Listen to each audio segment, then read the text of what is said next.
सवाल जो हमारे मन में आता है वो ये कि पैसा इन्वेस्ट करना चाहिए या नहीं। और इसका जवाब भी बहुत ही सिंपल है। देखो, वैसे इन्वेस्ट करने के बहुत सारे रीजंस हैं, लेकिन आज हम कुछ अलग चीजों पर फोकस करने वाले हैं। और उसे समझने के लिए हमें एक साइकिल समझनी होगी। हम इंडियन सेविंग में पीछे नहीं है, हम पीछे हैं तो इन्वेस्टमेंट में। और हम इन्वेस्टमेंट में इसलिए पीछे हैं क्योंकि फाइनेंशियल अवेयरनेस इंडिया में उतना कुछ खास नहीं रहा है। हमें इन्वेस्टमेंट के बारे में कहीं पर भी नहीं सिखाया जाता, ना स्कूल कॉलेजेस में ना घर पे।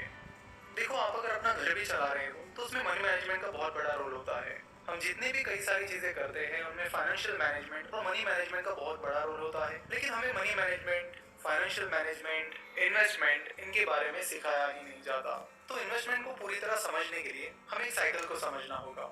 हम देखते हैं कि हम में से ज्यादातर लोग पैसा सेव तो करते हैं पर वो इन्वेस्ट नहीं करते, घर में ही रखते हैं।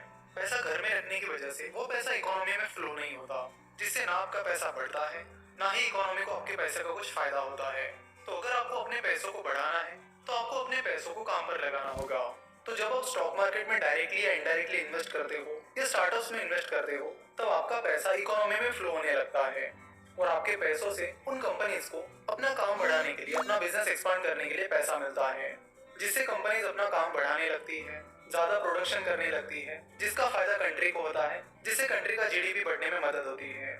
कंपनी जब अपना ऑपरेशन एक्सपांड करती है, अपना काम बढ़ाती है, तब लोगों को एम्प्लॉयमेंट भी मिलती है। तो कंपनी के बढ़ने से जिन लोगों को जॉब मिली है उन्हें सैलरीज मिलती है, तो उस सैलरी में से कुछ हिस्सा वो एम्प्लॉयज किसी कंपनी में या स्टार्टअप में इन्वेस्ट करते हैं, तो अगेन वो पैसा भी इकोनॉमी में फ्लो होने लगता है, जिससे और ज्यादा कंपनीज को पैसा मिलता है और अपना बिजनेस बढ़ाने में मदद होती है। तो ये एक साइकिल है जिसे समझना हमारे लिए बहुत ज्यादा जरूरी है। तो इन्वेस्ट करने से ना सिर्फ आपको बल्कि कंट्री को भी फायदा मिलता है, इकोनॉमी ग्रो होने में हेल्प होती है।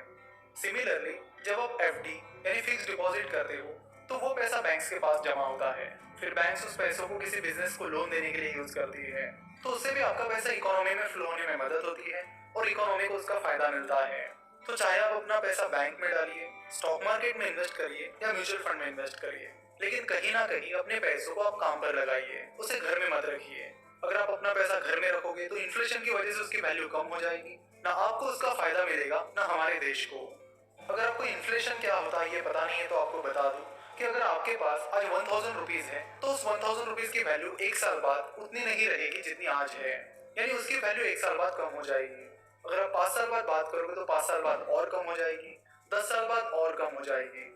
जैसे हम कई बार हमारे दादा दादी या नाना नानी को ये कहते सुनते हैं, हमारे जमाने में तो ये चीज बस 10 रुपए की ही मिलती थी और अब देखो इसकी प्राइस कितनी बढ़ गई है। तो इन शॉर्ट ये इन्फ्लेशन इफेक्ट है। अगर आप अपने पैसों को इन्वेस्ट नहीं करोगे, काम पर नहीं लगाओगे और घर पे ही रखोगे तो उसकी वैल्यू कम होती चली जाएगी, जिसका ना आपको फायदा होगा ना हमारे देश को। तो इन्वेस्टमेंट करते समय आपको ये देखना होगा कि आपको जो रिटर्न्स मिल रहे हैं वो इन्फ्लेशन से कम है या ज्यादा। इसके बारे में हम आगे चर्चा करेंगे। इन्वेस्टमेंट करने के लिए नेक्स्ट चीज जो आती है वो होती है फ्यूचर प्लानिंग। यानी जब तक आप काम कर रहे हो तब तक ठीक है, लेकिन जैसे आप काम करना बंद कर दोगे तो फिर पैसा कहाँ से आएगा।